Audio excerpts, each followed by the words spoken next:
Neno la Mungu ndilo msaada wetu, na neno la Mungu ndilo lituongozae katika safari ambayo tunayoelekea. Kwa hivyo jioni ya leo tuamini Mungu na tuamini ya kwamba ametutendea, kwa sababu yeye ni Mungu wetu. Kama vile ambavyo mchungaji amesema ya kwamba tumefanyiwa haki, najua ya kwamba kila wetu hatukuwa watu wazuri, lakini ni Mungu tu alionelea ya kwamba atufanyie haki na akatufanya kuwa wana wake. Kama vile ambavyo Biblia inavyosema ya kwamba alipokuja kwa watu wake wakamkataa, lakini sisi ambao hatukuhesabiwa tukafanyiwa kuwa sisi ni wake, na ndiposa jioni ya leo tumeweza kukusanyika katika jina la Yesu. Kwa hivyo jioni ya leo napenda nichukue muda mchache kulileta neno la Bwana na ili tukaweze kubarikiwa. Kwa hivyo kama uko na jirani karibu, mwambie ya kwamba wewe ni mtu wa maana, kwa sababu jumbe ambao nataka kuuleta ni ya kwamba wewe ni mtu wa maana. Kwa sababu wakati mwingi tumekosa kumtumikia Mungu kwa sababu ya wakati mwingine kujidharau na hata labda kudharauliwa na watu wengine. Lakini jioni ya leo napenda kukuambia ya kwamba wewe ni mtu wa maana, kwa sababu ukiangalia Biblia, neno la Mungu lasema ya kwamba Mungu anasema ya kwamba tumeumbika tukiwa wonderful and fearful. Kwa hivyo sisi si watu kama watu wa kawaida. Unapojiangalia, unapomwangalia mwenzako, jua ya kwamba wewe ni mtu ambaye umehesabiwa mbele za Bwana au katika ufalme wa Mungu. Kwa hivyo jioni ya leo napenda tujitie nguvu na tujitie moyo ya kwamba sisi sio watu wa kawaida, au sisi si watu bure vile ambavyo watu wengine wanavyotuona, labda kifamilia, labda kule ambako tunakoishi au kule ambako tunapofanya kazi. Labda watu wanatuona tu kama vile ambavyo sisi ni watu wa kawaida. Lakini jioni ya leo napenda kukualifu ya kwamba wewe ni VIP katika ufalme wa Mungu. Bwana asifiwe. Jina la Bwana lisifiwe.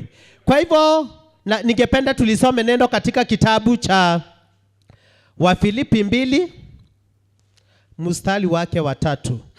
Wafilipi 2 mstari wake wa 3. Biblia inasema hivi: msitende neno lolote kwa kushindana wala kwa majifuno, bali kwa unyenyekevu kila mtu na mhesabu mwenziwe kuwa bora kuliko nafsi yake. Kila mtu asiangalie mambo yake mwenyewe, bali kila mtu aangalie mambo ya wengine.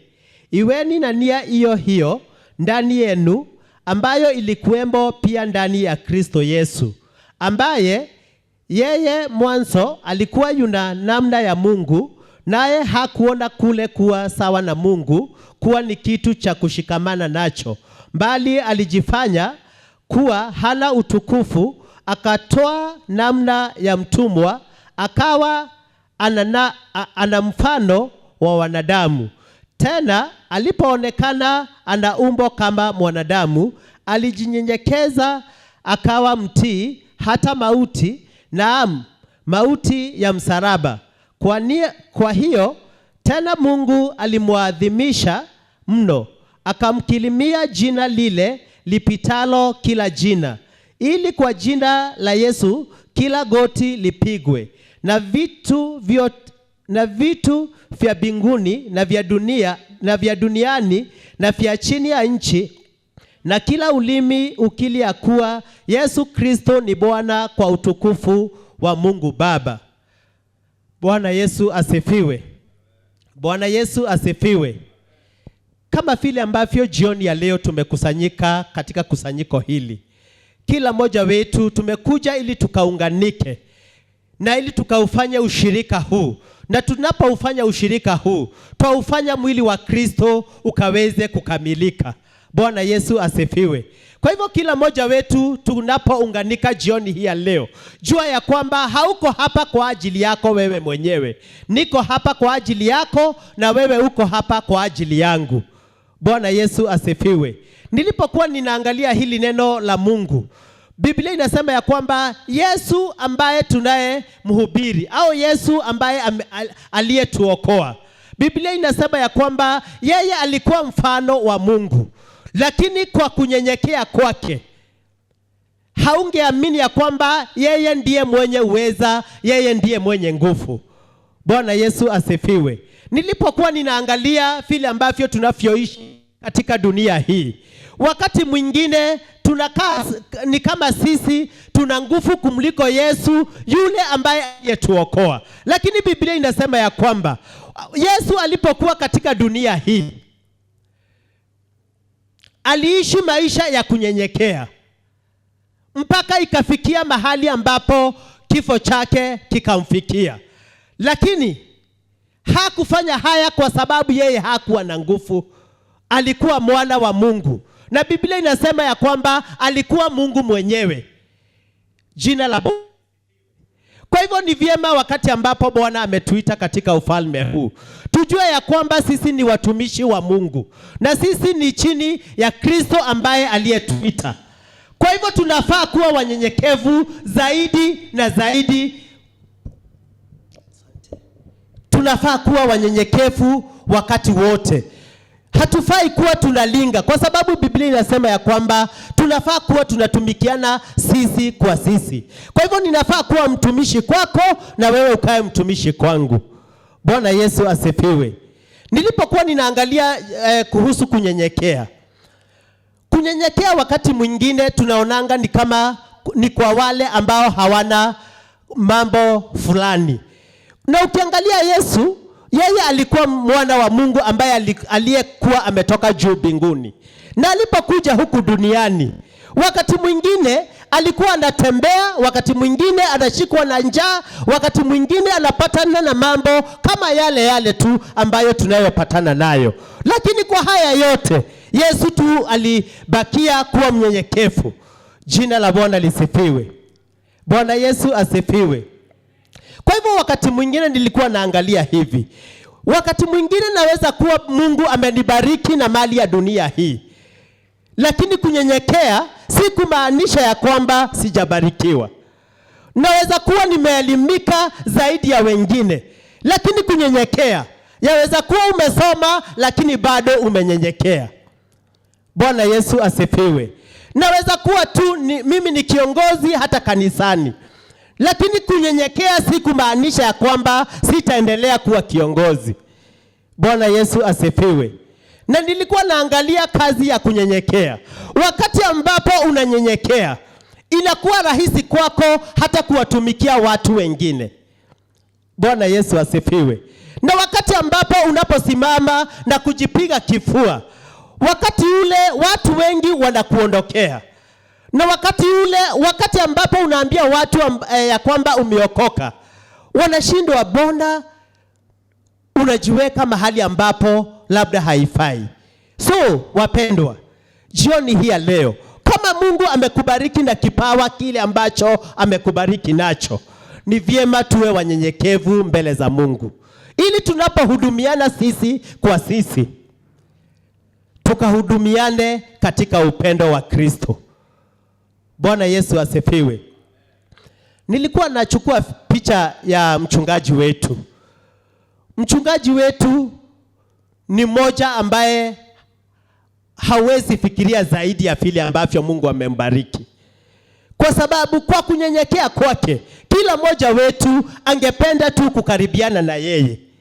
Kwa hivyo wapendwa, wakati ambapo tunamtumikia Mungu, wacha kuangalia mambo ambayo yamekusingira. Angalia unyenyekevu uliokuwa katika Kristo, na ili tukauige mfano ule. Bwana Yesu asifiwe.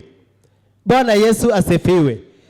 Sijui kama umeshawahi patana na mtu ambaye hata wewe ukitaka kumkaribia inakuwa ngumu kwako, kwa sababu haujui utamwanzishia wapi.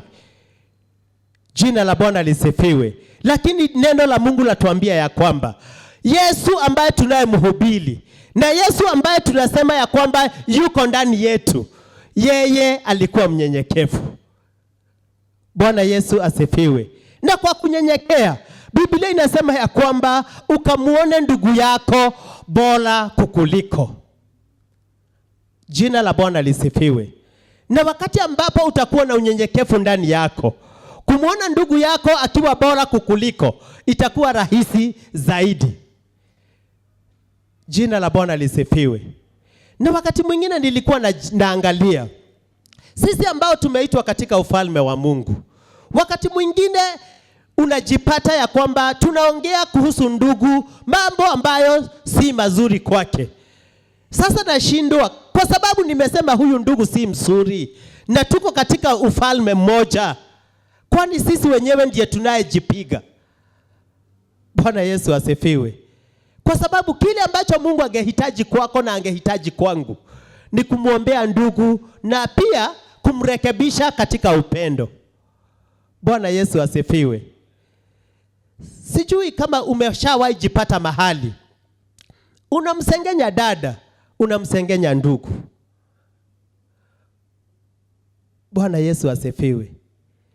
Lakini Biblia jioni ya leo imetuambia ya kwamba ukamuone ndugu yako, ukamuone dada yako akiwa bora kukuliko.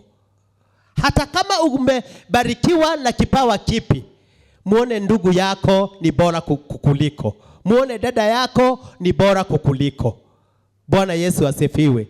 Kwa hivyo Biblia inatuambia ya kwamba Yesu akiwa mwenye nguvu zote, Yesu akiwa na uwezo na mamlaka, hakuyachukua, alijinyenyekesha mpaka akafikia kifo chake, ili siku ya leo tukaweze kujifundisha ya kwamba tunafaa kuwa wanyenyekevu mbele za Mungu wetu.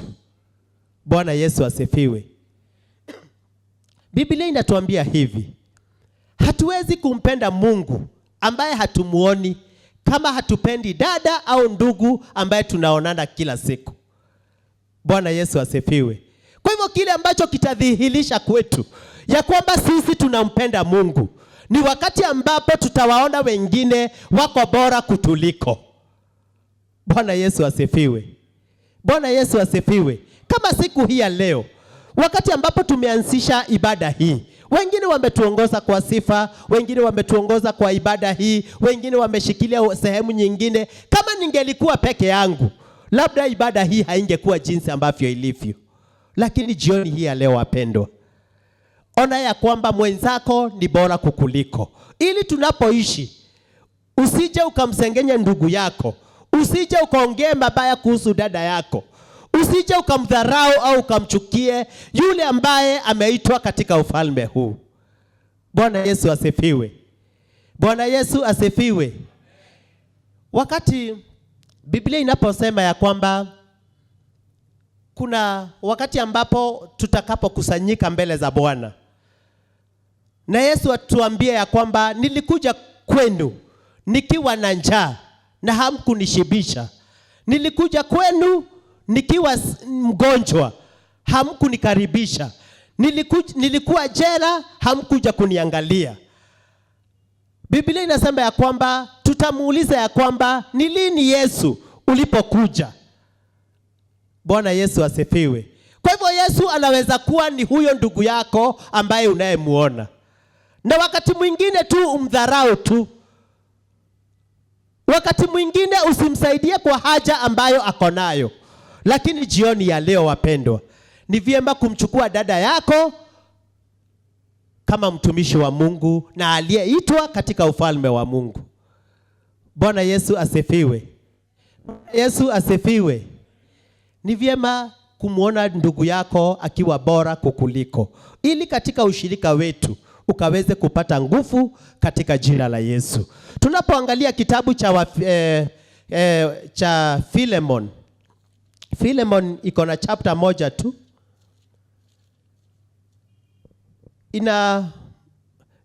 Ni Paul anapomwandikia Philemon, anajaribu kuongea kuhusu Philemon, vile ambavyo alivyokuwa mtu ambaye alishikilia wapendwa wengine. Anamuona mtu ambaye alikuwa na upendo ndani yake. Na Paul anapomwandikia, anamwambia, Paul akiwa jela, anamwambia kwamba nimesikia vile ambavyo wapendwa umezidi kuwashikilia. Bwana Yesu asifiwe. Na hii ndio sababu ambayo uliitwa, na hii ndio sababu niliitwa, ili kila wakati ambapo ninapokuona namuona Kristo ndani yako. Bwana Yesu asifiwe. Niko na udhaifu wangu, uko na udhaifu wako, lakini kwa haya yasitufanye kukosa kumuona Kristo ndani yako. Bwana Yesu asifiwe.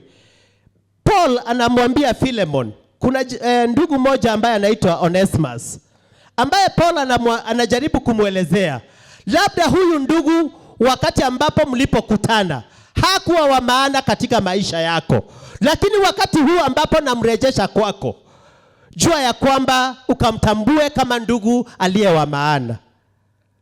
Bwana Yesu asifiwe. Bwana Yesu asifiwe. Najua kila mmoja wakati mwingine, wakati ambapo hatukuwa tumekuja ndani ya Kristo, watu walituchukua tukiwa watu ambao si wa haja katika maisha haya. Lakini wakati ambapo tuliingia na tukahesabiwa haki, ni vyema jioni ya leo ukatambue ya kwamba huyo mpendwa unayemuona ni wa maana katika ufalme huu. Bwana Yesu asifiwe. Bwana Yesu asifiwe. Ni wa maana katika ufalme huu. Na ndiposa kila wakati Mungu anatuleta katika ushirika, tukaongeleshwe kwa neno la Mungu, ili kila mtu tukajengeke, tukawe kitu ambacho kitakuwa cha maana katika ufalme. Bwana Yesu asifiwe. Hebu kumbuka katika neno la Mungu kuna watu wawili ambao walioenda mbele za Bwana kuomba. Biblia inasema ya kwamba mmoja alipoingia katika hekalu, yeye alijipiga kifua na kusema vile ambavyo yeye alivyo. Akasema yeye kama ni sadaka yeye hutoa, kama ni maombi yeye huomba, kama ni kufanya mambo ambayo yanayofanywa yeye anayafanya. Na kunaye mwingine aliyeingia katika hekalu hilo.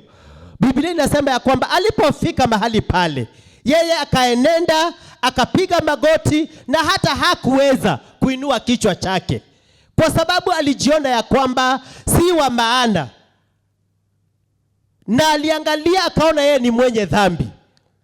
Bwana Yesu asifiwe. Lakini Biblia inasema aje?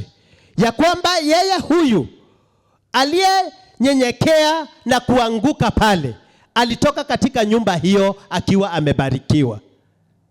Bwana Yesu asifiwe. Wakati mwingine wapendwa, yawezekana tu umekuja na umetulia. Yawezekana tu umekuja na haukufanya kitu ambacho kimeonekana. Lakini wacha nikwambie mpendwa, wakati ambapo Mungu atakapotazama roho yako na aone jinsi ambavyo uko wazi mbele za Mungu, utatoka mahali hapa ukiwa umebarikiwa. Mwingine naye atafika mahali hapa aseme ni mimi niliyefanya haya, niliyefanya ibada iendelee. Naye atakapotoka katika nyumba hii, atakuwa mbali katika baraka za Mungu.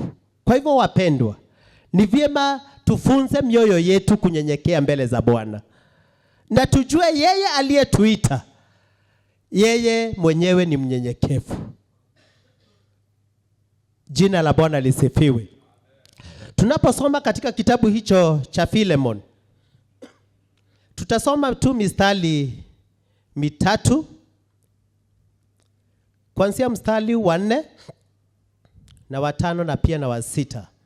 Biblia inasema, namshukuru Mungu wangu siku zote, nikikumbuka katika maombi yangu, nikisikia habari za upendo wako na imani ulio nayo kwa Bwana Yesu na kwa watakatifu wote, ili kwamba ushirika wa imani yako ufanye kazi yake katika ujuzi wa kila kitu chema kilicho kwetu katika Kristo.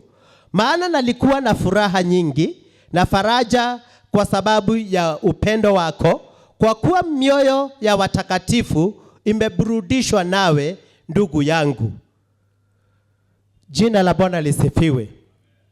Haya ndiyo barua ambayo Paul alimwandikia Philemon, akijaribu kumwelezea vile ambavyo anafaa kuendelea kushikilia ushirika wa wapendwa. Kwa hivyo jioni hii ya leo wapendwa, kwa sababu sisi ndiyo kanisa la Kristo, kila mmoja juhudi lake na liwe kuwatia wapendwa nguvu. Juhudi lako liwe kuombea kanisa la Kristo. Juhudi lako liwe ni kusimama katika imani. Juhudi lako na langu liwe ni kusimama katika pengo na mahali ambako Kristo alikuweka. Jina la Bwana lisifiwe. Jina la Bwana lisifiwe. Kwa hivyo wapendwa, kama mimi ni kiongozi, kama mimi ni mdogo, tujifunze kunyenyekea mbele za Kristo. Na si kumaanisha ya kwamba utadharauliwa. Hii itamaanisha ya kwamba Yesu atazidi kuinuliwa. Bwana Yesu asifiwe. Kwa sababu injili hii, kama hatutaihubiri kwa kunyenyekea, kama hatutaihubiri kwa upendo, Bwana Yesu asifiwe, kama hatutaihubiri na kwa matendo, na wengine tutawahudumia si kwa sababu wanafaa, kwingine tutafanya si kwa sababu kunafaa twende mahali pale, lakini tukinyenyekea mbele za Bwana, tukijawa na imani na upendo, lazima Kristo atazidi kuonekana. Bwana Yesu asifiwe. Wale ambao tumeshawahi enenda katika evangelism, najua ya kwamba kuna mahali kwingi ambako tumejipata. Kwingine ni kwa sababu tu ya Kristo ndio imekufanya tu ufike mahali pale. Kwingine unajipata tu. Alikuwa anaitwa Mephibosheth. Mephibosheth, ukimwangalia hali yake, haungefikiria anaweza ingia katika nyumba ya mfalme. Bwana Yesu asifiwe. Hata huyu mwingine ambaye tunayesema ya kwamba alikuwa anakaa chini ya meza katika nyumba ya mfalme, ukiangalia hali yake, Biblia inasema ya kwamba alikuwa amejawa na vidonda.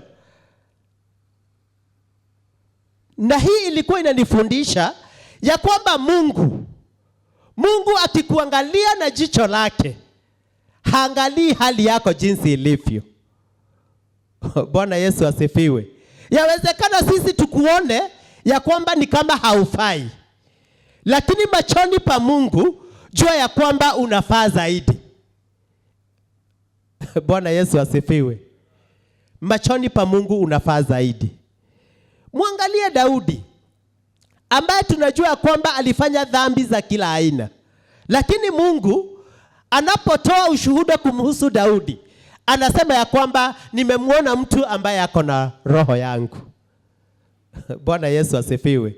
Kwa hivyo sisi kama wanadamu twaweza angalia tukuone jinsi ambavyo ulivyo, lakini jua jioni ya leo wewe ni mtu ambaye unahesabika mbele za Mungu. Hata kama watu wameshasema mambo kukuhusu, jua jioni ya leo Mungu anayo sababu juu ya maisha yako. Mungu anayo sababu juu ya maisha yako. Jina la Bwana lisifiwe. Unapoangalia wengi, hebu muangalia Musa ambaye anayenenda mbele za Bwana na kumwambia, Mungu usinitume kwa sababu hata kwa kuongea kwangu siwezi. Lakini Bwana anamwambia ni wewe nitakayetuma. Kwa hivyo machoni pa wanadamu waweza ona ya kwamba ni kama hatufai. Hata machoni pako waweza ona ya kwamba ni kama haufai. Lakini jioni ya leo jua ya kwamba Kristo huyu aliyenyenyekea mpaka akafa msalabani ndiye aliyekuita. Aibu zote ambazo alizibeba kwa ajili yako. Bwana Yesu asifiwe. Biblia inasema hata magonjwa, wakati mwingine tunadhoofishwa na magonjwa, anasema hata magonjwa yetu aliyabeba. Jina la Bwana lisifiwe. Kwa hivyo jioni ya leo unaposimama mbele za Bwana, jua ya kwamba wewe ni mtu wa maana, uliyemfanya Kristo Yesu atoke juu mbinguni aje ulimwenguni ateseke, afanywe yote aliyofanywa kwa ajili yako. Bwana Yesu asifiwe. Kwa hivyo Biblia inaposema ya kwamba muone ndugu yako akiwa bora kukuliko, Jua damu ambayo iliyokuosha ndiyo damu iliyoosha ndugu yetu, ndiyo damu iliyomuosha dada yetu. Bwana Yesu asifiwe. Kwa hivyo unapojiona ya kwamba wewe ni bora kumliko, jua ya kwamba ni kama tunaidharau damu iliyofanya kazi juu ya huyo mwingine. Hakuna aliyeoshwa na damu zaidi ya ile ambayo iliyokuosha. Kwa hivyo tujue ya kwamba jioni ya leo damu ya Kristo Yesu ndio iliyomuosha mwenzako. Kwa hivyo tunaposema ya kwamba ni bora kuniliko, nadhamini ya kwamba Kristo alikufa kwa ajili yake. Jina la Bwana lisifiwe. Jina la Bwana lisifiwe. Haleluya. Kama Mungu mwenyewe aliona unafaa, mimi ni nani nione ya kwamba haufai? Kama Mungu mwenyewe ndiye aliyemtoa mwanae wa pekee afe kwa ajili yako, afe kwa ajili yangu, ni nani huyu mwingine ambaye atakuwa na wewe si wa maana? Kwa hivyo wapendwa, jioni ya leo jihesabu ya kwamba wewe ni wa maana mbele za Mungu. Na wewe dada, na wewe ndugu, ukamuone mwenzako ni wa maana zaidi hata mbele za Mungu, ili ushirika wetu ukazidi kuendelea na ukazidi kudumu katika upendo wa Kristo. Bwana Yesu asifiwe. Bwana Yesu asifiwe. Huu sio wakati kama ule watu ambao waliokuwa na ukoma walikuwa wanaondolewa nje ya kambi. Wakati huu ni wakati wa kurejeshana katika upendo wa Kristo. Yawezekana niwe na ukoma, lakini ukiniona niko na ukoma, jua ya kwamba damu ya Kristo Yesu itanitosha. Nikikuona ukiwa mdhaifu, nijue ya kwamba damu ya Kristo Yesu inakutosha. Bwana Yesu asifiwe. Na hivyo ndivyo tutakavyofanya ushirika wetu ukazidi kudumu, ukazidi kuendelea na ukazidi kusimama zaidi na zaidi. Kwa sababu sitaona ya kwamba umekuja uwe kikwazo kwangu, nitaona umekuja uwe baraka kwangu. Jina la Bwana lisifiwe. Kwa hivyo tumheshimu huyu Yesu ambaye alijitoa akatuonyesha kunyenyekea ni kumaanisha nini. Kwa hivyo jioni ya leo unaponyenyekea, si kumaanisha ya kwamba hauna nguvu, hauna uwezo. Ni ya kwamba ni Yesu amekufundisha kunyenyekea ukiwa ndani ya Kristo Yesu. Bwana Yesu asifiwe. Kwa hivyo wapendwa, jioni ya leo himizo langu ni ya kwamba usijione ya kwamba wewe ni mtu bure, na mimi nisije nikakuone ya kwamba wewe ni mtu bure. Kwa sababu kama vile ambavyo Paul anavyomwambia Philemon, anamwambia kuhusu ndugu huyu ambaye anaitwa Onesimus, ya kwamba atakapokuja kwako mchukulie kama mpendwa, na uchukulie mtu ambaye atakaye kuwa msaada katika ufalme wa Mungu. Kwa hivyo kwetu sisi wapendwa, tuchukuliane ya kwamba sisi ni wapendwa ambao watakaosimama tukafanye kazi ya Mungu. Si Bwana Mungu wetu azidi kuwabariki.